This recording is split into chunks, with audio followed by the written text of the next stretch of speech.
ओम शांति।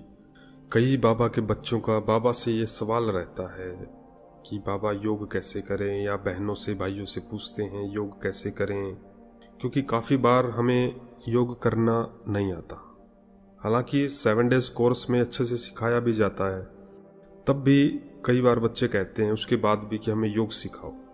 वास्तव में योग क्या है? योग है बाबा को याद करना। बस इतना ही अर्थ है योग का, कि हम बाबा को याद करते हैं। जैसे हमने कोई कार ले ली आज, या घर में कोई टीवी ले आए, और आप अपने घर से 200 किलोमीटर दूर हैं, किसी रिश्तेदार के घर हैं, कहीं और हैं। अब वहाँ पर आपको बोला जाए कि आप अपने टीवी को याद कीजिए, तो आपको याद करने की ज़रूरत थोड़ी ही पड़ेगी। आपकी बुद्धि 1 सेकंड में आपके घर पे चले जाएगी और आपको पता चल जाएगा 1 सेकंड में कि किस कलर का था, आप बता देंगे उनको। इसको बोलते हैं योग, कि आपका उसका उस टीवी के साथ ही योग हो गया। ऐसे ही अभी भी जो आपके पास कार और आप कहीं भी बैठे हैं, याद कीजिए आपकी कार की सीट कैसी है। ध्यान दीजिए क्या कहा, कैसी आपकी कार है, कौन सी कंपनी की कार है, आपके पास कौन सी कंपनी का मोबाइल है। इसको बोलते हैं याद करना। क्योंकि चीज़ें हम तुरंत याद कर लेते हैं, हमें क्या चाहिए वो भी पता होता है और क्या हमारे पास है। इसका अर्थ है कि बुद्धि में वो चीज़ रजिस्टर है, अर्थात याद है। किसी चीज़ को स्मृति में लाना ही याद है। तो बाबा तो हमारे सामने है ना। हर सेंटर में ब्रह्मा बाबा की फोटो क्यों है? ताकि उनके तन में हम शिव बाबा को देखें। यह है पहला पॉइंट। वास्तव में हमारी लास्ट स्टेज है निराकारी स्टेज, कि परम धाम में बाबा बिंदी और मैं बिंदी। लेकिन फिर भी ये सवाल रहता है, तो बाबा क्या कहते हैं बच्चे? कई बच्चे कहते हैं हमें योग सिखलाओ। बाबा सुनाते हैं ये बोल अक्लमंद बच्चे नहीं बोलेंगे, क्योंकि योग का अर्थ क्या है? बाबा और मैं, बस इतना ही है। अच्छा, जैसे हम आपस में मीटिंग करते हैं, बिजनेस वाले से मीटिंग करते हैं। अच्छा, गांव में जो लेडीज़ है वो पड़ोस की लेडीज़ के साथ बात करती है। अच्छा, बच्चे हैं वो अपना खेलते हुए बच्चों से बात करते हैं। इसको बोलते हैं बात करना। तो ऐसे ही जब हम चल रहे हैं, कोई भी काम कर रहे हैं, तो दिल से बुद्धि से बाबा के साथ बात करना। ऐसे स्थूल में हम किसी के साथ बात करते हैं, उधर बाबा से बात करनी है। अब यहाँ पर हम कंफ्यूज हो जाते हैं कि बाबा से कैसे बात करें, क्या क्या बात करें। अब आप पड़ोस से क्या बातें करते हैं, बिजनेस वालों से आप बिजनेस की क्या बातें करते हैं, जब नौकरी करने जाते हैं तो वहाँ पर हमारे दोस्त बन जाते हैं कोई, उनसे क्या बातें करते हैं। जैसे जब हमें कोई मिल जाता है तो हम सबसे पहले क्या पूछते हैं, और कैसे हो, क्या हाल चाल है, सुनाओ आजकल क्या चल रहा है। यही बातें बाबा के साथ। बाबा को अपना हाल सुनाओ और बाबा से भी पूछो बाबा आपका हाल चाल क्या है, कैसे हैं बाबा आप, ऐसे पूछो। इसी को बोलते हैं रूह रिहान, यानी कि हम पहले रूह बनते हैं, मैं आत्मा हूँ, और फिर बाबा से बातें करते हैं। पहले आत्मा समझना है। बस यहाँ पर थोड़ा सा तब मेहनत लगती है, क्योंकि शरीर वाले तो हमारे सामने होते हैं, लेकिन हम शरीर से न्यारे और बाबा के प्यारे। बाबा तो कहते ही हैं बच्चे केवल बाबा को याद करना। तो बाबा सुनाते हैं बच्चे हमें योग सिखलाओ, ये बोल अक्लमंद बच्चे नहीं बोलेंगे। बाबा कहते हैं ऐसे नहीं कि याद करने के लिए कोई खास बैठना है। देखिए, कोई खास बैठने की बाबा को याद करने के लिए जरूरत नहीं है। बाबा कहते हैं कर्म करते याद करना है, काम काज करते, धंधा आदि सब करना है। नौकरी पे जा रहे हैं, नौकरी भी करनी है, दुकान कर रहे हैं, दुकान में भी बैठना है, कारोबार कर रहे हैं, कारोबार भी चलाना है, आप स्टूडेंट है, पढ़ने का आपका काम है, वो कर्म भी करना है। सब कर्तव्य करने हैं, लेकिन कर्म करते हुए बाबा को याद करना है। आगे बाबा सुनाते हैं बच्चे तुम बच्चे सारा दिन धंधा धोरी में आदि में रहते हो तो भूल जाते हो ना बाबा को। इसीलिए योग में बिठाया जाता है कि बच्चे अब 1 घंटा शाम का योग में बैठो। अमृत वेले स्पेशल, अमृत वेले तो किसी को कोई काम नहीं होता, तो अमृत वेला तो खास बैठना ही होता है। उसमें तो हम ये संकल्प नहीं कर सकते कि बाबा बैठे या नहीं बैठे। हाँ, कोई बीमार है, किसी को कोई तकलीफ है, तो आप लेट के भी कर सकते हो, क्योंकि विधि से सिद्धि है, विधि से हर कार्य करना है। ऐसे भी नहीं शरीर के साथ जबरदस्ती करके बैठना है, नहीं, याद तो बुद्धि से करना है। शरीर से हम इसलिए बैठते हैं क्योंकि पूरे दिन काम करते करते करते करते हम बाबा को भूल जाते हैं, तो इसलिए फिर शाम को बुद्धि को समेटने के लिए 1 घंटा या आधा घंटा हम शाम का योग करते हैं। फिर सोते समय हम आधा घंटा या कोई अपने हिसाब से 5 मिनट योग करता है। अमृत वेले तो फिर कोई 2 घंटे करता है, कोई 3 घंटे भी करता है, कोई 1 घंटा भी करता है, और कोई 45 मिनट भी करता है। वो सब अपनी अपनी कैपेसिटी के अनुसार हम सब बच्चे बाबा को याद करते हैं। लेकिन बाबा ने आज क्लियर सुना दिया, बच्चे तुम बच्चे सारा दिन धंधा दौरी करते हुए, अपना कारोबार चलाते हुए, सेवा करते हुए बाबा को भूल जाते हो ना, इसलिए बिठाया जाता है।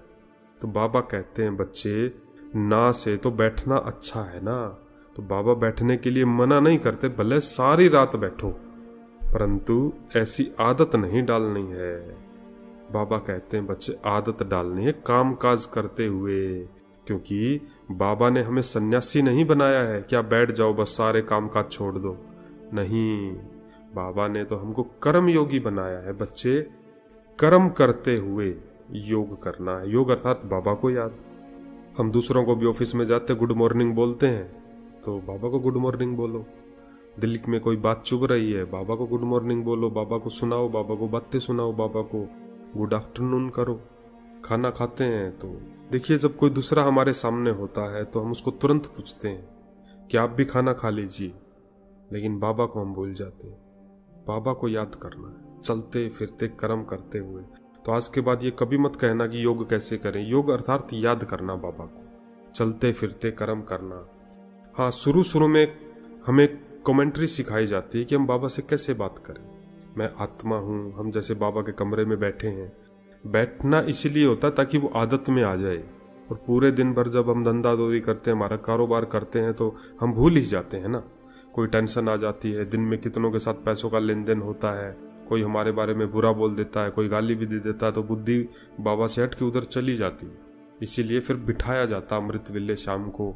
तो बाबा ने कहा खास बैठने की आदत नहीं डालनी है। हाँ, जो 3 टाइम फिक्स है उसमें आप बैठो। शाम का आधा घंटा है या 1 घंटा है, अमृत वेले तो फिक्स है ही। फिर रात को सोते समय आप बैठ के याद करो, क्योंकि सो के याद करेंगे तो फिर याद नहीं कर पाएंगे ना, तो नींद ही आ जाएगी। तो 15 मिनट तो सोने से पहले बाबा को याद करो, फिर लेट के बाबा को याद करो तो नींद आ जाएगी। क्योंकि रात को बाबा को याद करके सोएंगे ना तो अमृत वेला हद से ज़्यादा पावरफुल होगा, जिसको बोलते हैं बेहद में। हमने सोचा नहीं होगा इतना पावरफुल जाता है, लेकिन कब? जब हम बाबा की याद में सोएंगे। तो बाबा को याद करने का अर्थ ऐसे ही है जैसे हम किसी चीज़ को याद कर रहे हैं। अभी हम कहें कि चलिए आप डायमंड हॉल में चलते हैं मधुबन में, तो देखो 1 सेकंड में हमारी बुद्धि में आ गया और हमने एंट्री कर ली गेट से, और सामने सफ़ेद कलर की कुर्सियां पड़ी हैं, बहुत सारी खाली हैं, पूरा हॉल खाली है, केवल मैं हूँ। अभी देखिए, तो इसको बोलते हैं हमने डायमंड हॉल को याद किया।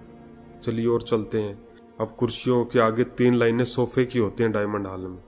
देखिए पूरा बड़ा हॉल है, पूरा खाली पड़ा है, पूरे में सफ़ेद कलर की कुर्सियां हैं, और हम सबसे पहले गद्दे पे बैठते हैं जाके, सबसे पहले जहाँ स्टेज बना हुआ है। हम अकेले ही हैं बस, और हम बैठ गए। हमारे कपड़े पूरे वाइट हैं। अब हम सामने देखते हैं एक सोफ़ा सेट पड़ा है सिंगल, और जिसमें इमर्ज कीजिए दादी गुलजार बैठे हैं, वैसे ही जैसे बाबा आते हैं।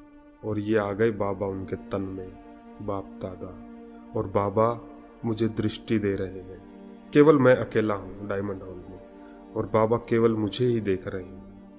मुझसे पूछ रहे हैं, बच्चे कोई भी किसी प्रकार की बेचैनी तो नहीं, थक तो नहीं गए हो, याद करो कौन हो। दृष्टि भी दे रहे हैं बाबा। अब देखिए आपके पीछे गर्दन कीजिए, डायमंड हॉल में बैठे हुए देखिए, पूरी कुर्सियों पे सारे भाई बहन बैठे हैं, पूरे 30,000 का हॉल भर चुका है, और मैं गद्दे पे बैठा हूँ। मेरे साथ में भी कोई बैठे हैं भाई, अगर आप बहन है तो बहन को इमर्ज करो। सामने बाप दादा वैसे ही दृष्टि दे रहे हैं जैसे देते हैं। अब बाप दादा हम बच्चों के हाथ से ऐसे जैसे टाटा करते हैं ना, ऐसे हाथ हिला रहे हैं कि मुबारक हो बच्चे, मुबारक हो बच्चे, मुबारक हो बच्चे, बहुत हिम्मत से चल रहे हो बच्चे, ऐसे ही चलना, एक कदम हिम्मत का रखना तो बाबा 1000 गुना मदद आपको देंगे। पूरा हॉल भर गया है। अब देखिए सामने कैमरा वाले भी आ गए हैं जो हमारी फ़ोटो ले रहे हैं। एक कैमरा बाप दादा के सामने चल रहा है, और एक वो कैमरा चल रहा है जो हेलीकॉप्टर टाइप होता है, जो उड़ता है हवा में, जिसको हेलीकैम बोलते हैं। देखिए हमारे ऊपर से गया वो वीडियो बनाता हुआ। अब पीछे मुड़ के देखिए कितने भाई बहन हैं जो अपने मोबाइल से बाबा को अपने कैमरे में रिकॉर्ड कर रहे हैं। सामने बाबा दृष्टि दे रहे हैं। अब बाबा टाटा कर रहे हैं और कह रहे हैं अच्छा, अव्यक्त मिलन मनाते रहना। इसको बोलते हैं बाबा को याद करना। देखिए शुरुआत कैसे हुई, डायमंड हॉल में हमने एंट्री की, फिर काली कुर्सियां थी, फिर भर गई।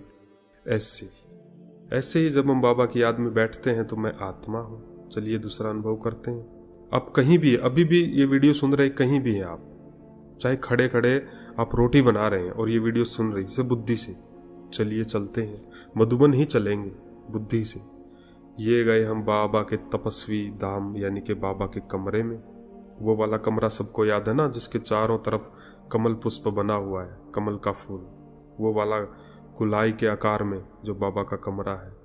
चलिए सीढ़ियों से जा रहे हैं, मैं अकेला ही हूँ। और अब देखिए पहली सीढ़ी पर पांव रखा, जैसे ही दूसरी सीढ़ी पर पांव रखा तो बूढ़ा बाबा हमारे सामने दूसरी सीढ़ी पर आ गया है और हमारी उंगली पकड़ ली है।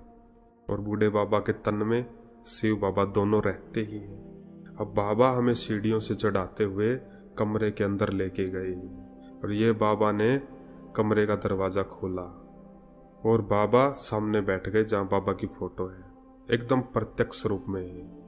और ये सामने मैं बैठ गया नीचे गद्दे पर, चाहे आप बहन है चाहे भाई है, इमर्ज करो सामने बाबा की फोटो को देखो, अब सिर्फ फोटो को देखो।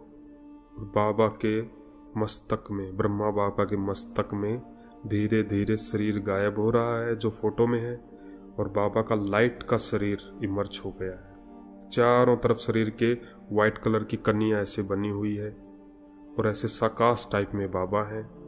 और बाबा दोनों आंखों से, सूक्ष्म आंखों से ऐसे मुझे देख रहे हैं। सामने बाबा बिंदी, और जैसे बाबा है ऐसे ही मैं बन गया हूँ। लाइट का शरीर तो है ही नहीं, एकदम लाइट। देखिए अनुभव में खो जाइए। और बाबा, ये आ गई बाबा की किरणें उतर उतर कर मुझ आत्मा पर। अब देखिए जो चारों तरफ दीवारें बनी हुई ना, गोल आकार की दीवारें हम बाबा के कमरे में, वो एकदम से गायब हो गई है और उसकी जगह पूरा आसमान आ चुका है। अब हम आसमान में खड़े हैं, सामने बाबा खड़े हैं और इधर सामने बाबा के मैं खड़ा। अब हमारे पाँव के नीचे ऐसे सफेद कलर के जैसे धुआं होता है, ऐसे धुआं धुआं फैल गया है, एकदम लाइट का, जैसे बल्ब जलता है ना सफेद का, 9 वाट का 10 वाट का, इतनी लाइट, तेज लाइट। और बाबा के पीछे अब एक सफेद कलर की लाइट की पहाड़ी बन गई। पीछे बहुत बड़ी बड़ी पहाड़ियां हैं, चमक रही है सितारों की तरह, उनमें जैसे छोटे छोटे सितारे चमक रहे हैं। और बाबा खड़े हैं, मैं बाबा के सामने खड़ा हूँ। इसको बोलते सूक्ष्म वतन का अनुभव। ऐसे अब देखिए आपके पीछे और भाई भी आ गए हैं। अब अपने राइट की तरफ देखिए, धीरे धीरे उस धुएं के अंदर से निकलती हुई पृथ्वी ऊपर आ रही है, पूरी बड़ी पृथ्वी, बहुत बड़ी पृथ्वी, और वो पृथ्वी भी पूरी लाइट की है। अब मैं और बाबा दोनों मिलके बाबा पूरी पृथ्वी को सकाश और किरणें दे रहे हैं। ये पूरी पृथ्वी पे पूरा सकाश, ऐसे जादुई धूल होती है जैसे धुआं जाता है, ऐसे। ये हो गया सूक्ष्म वतन में बाबा को याद करना। अब खड़े रहिए, अब सामने बाबा है और बाबा के सामने मैं हूँ। अब देखिए कि ब्रह्मा बाबा का शरीर भी गायब हो गया है, जो लाइट का शरीर है, केवल बिंदी रह गई है चमकती हुई। और अभी देखिए मेरा शरीर भी गायब हो गया, सूक्ष्म शरीर, मैं भी बिंदी। अब जो चारों तरफ हमने पहाड़ देखे हैं, धूल देखी है, वो एकदम से गायब हो गए और चारों तरफ लाल प्रकाश आ गया है। चारों तरफ लाल प्रकाश, सामने बाबा बिंदी ऐसे खड़े हैं जैसे आसमान में सितारे खड़े हैं और बाबा के सामने मैं बिंदी। कोई संकल्प नहीं, बाबा मैं कैसा हूँ, मैं मास्टर सर्वशक्तिवान हूँ, मैं सफलता मूर्त हूँ, ऐसा कोई संकल्प नहीं। सामने बाबा और मैं बिंदी चमक कर बस बाबा के साथ बैठे हैं और चारों तरफ सुनहरा लाल प्रकाश। ये परम धाम की स्टेज, इसी को बोलते हैं नंबर 1 स्टेज, इसी को बोलते हैं ज्वालामुखी स्टेज, इसी को बोलते हैं मुक्ति धाम की स्टेज। यानी कि मैं आत्मा अब मुक्ति में हूँ, पूरी तरह से मुक्त। संकल्प करने का भी बंधन नहीं, कोई संकल्प नहीं।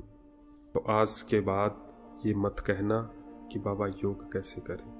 योग लग गया, बाबा से ऐसे ही चलते फिरते बाबा को याद करना है। तो आज बाबा ने थोड़े अच्छे पॉइंट, गहरे पॉइंट हम बच्चों को सुनाए, जिसके लिए बाबा का दिल से शुक्रिया बाबा, शुक्रिया बाबा, शुक्रिया बाबा। अच्छा, ओम शांति।